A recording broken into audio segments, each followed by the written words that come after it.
Okay, it's time for history right now. We're going to talk about history. History's fun. History's exciting. History repeats itself. Some of the things that we're dealing with right now has not been repeated. COVID-19, that's a first.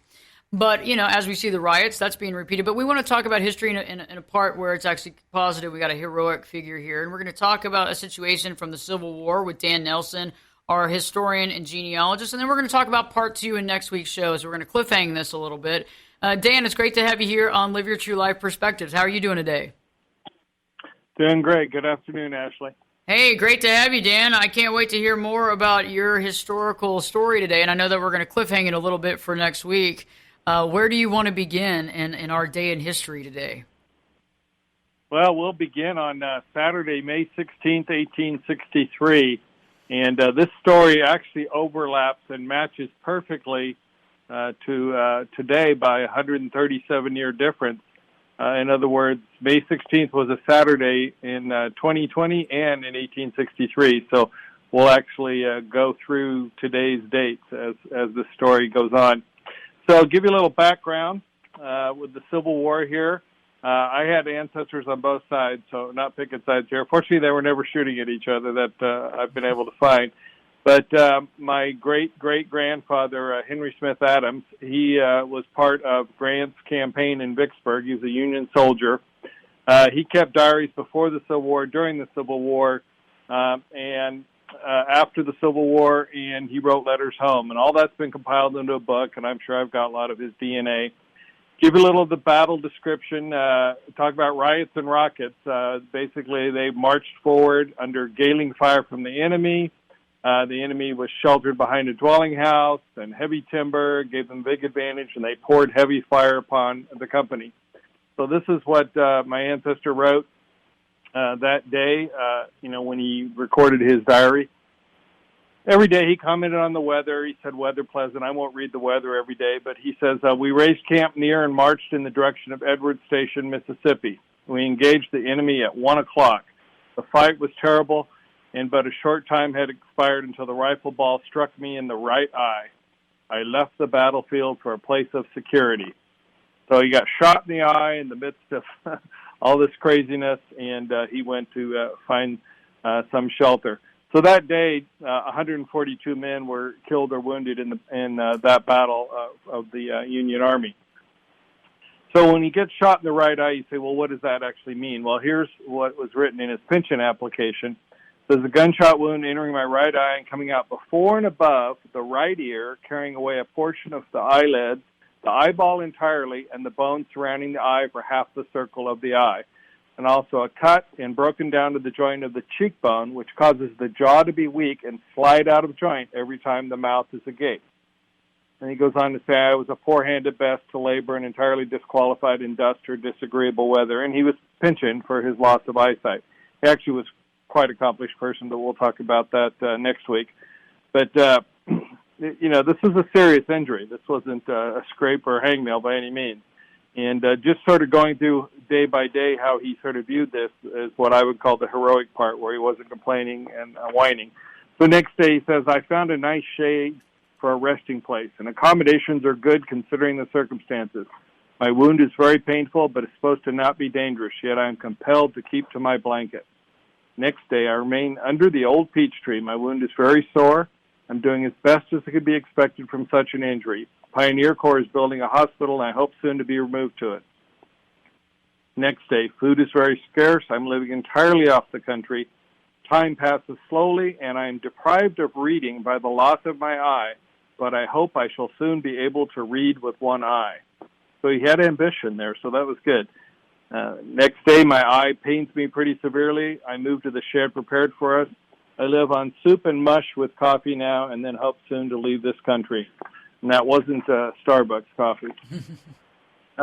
Next day, he says, my eye is pretty sore. I wonder how fast it will get better. Next day, my eye pains me very much. Heavy firing in the direction of Vicksburg. So the battle goes on. Just because you got shot and you're left behind and trying to figure things out, it keeps going. 1 week later now, I'm still compelled to keep to my bed. Next day, the weeping and mourning of the wounded make it a disagreeable place for me, yet most of them keep in good spirits. Next day, plenty of rations arrived from the Yazoo River. All the wounded that can ride on a wagon without injuring them are sent to the front. And the front is where you wanted to be sent because that's actually where the medical facilities were. Next day, subjected every hour to the rumor that the rebels would come in and parole us. We were disappointed and looking for ambulances to carry us to the front. We'll talk more about this parole and what it means. Next day, we had 50 Confederate cavalry come dashing in and throw guards around our hospital, while one of our physicians, accompanied by a Confederate lieutenant, walked around and took each man's name, and then the Confederates retired. Next day, Maya is doing as well as could be expected, yet is excruciating. We bury Thomas Slider, who died of his wounds. Next day, heavy firing in the direction of Vicksburg, gathered a few huckleberry and blackberries.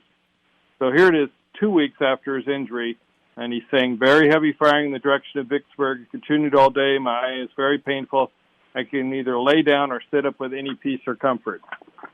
So we're 2 weeks into this, and he's still hanging out in this little shed that they built, and they're calling the hospital. Next day, my eye is a little better. We listen to preaching before noon. There's firing at intervals in the direction of Vicksburg. Next day, my eye gains fully. We have a charming meal of stewed plums that are gladly received after living on hard bread and bacon for many days. We go to 2 days later, and he talks about we're looking for the rebels and our ambulances. We cannot tell which will come first, so will it be the safety or more danger? And the next day, he took a stroll over the battlefield. I viewed the place I fell in the day of the fight. I also visited the graves of my 6 comrades that fell to rise no more. So these are people in his platoon, his company. And 10 ambulances come and take away part of our wounded. Next day, the rebels appear to be very numerous around our camp. I hope soon to be removed from this camp, so I'm tired of being hemmed in by the rebels from the rest of mankind. So that gets us almost, we're 1 day short of 3 weeks that he was there. We'll continue next week, sort of finishing this up and telling you about the future of Henry Smith Adams.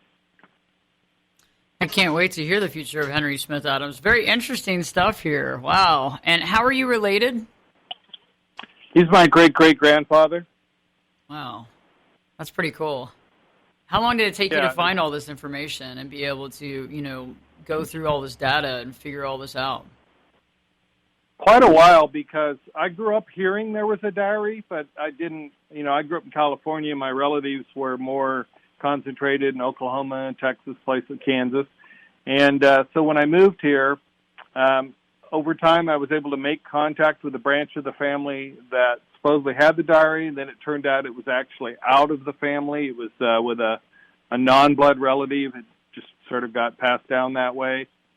Got that person who lived up by Amarillo to, they happened to work for a place where they had access to a copy machine, and she copied it and sent copies to me, and I transcribed it all. And then later, she gave it to me with the understanding I'd find a good home for it, and I did.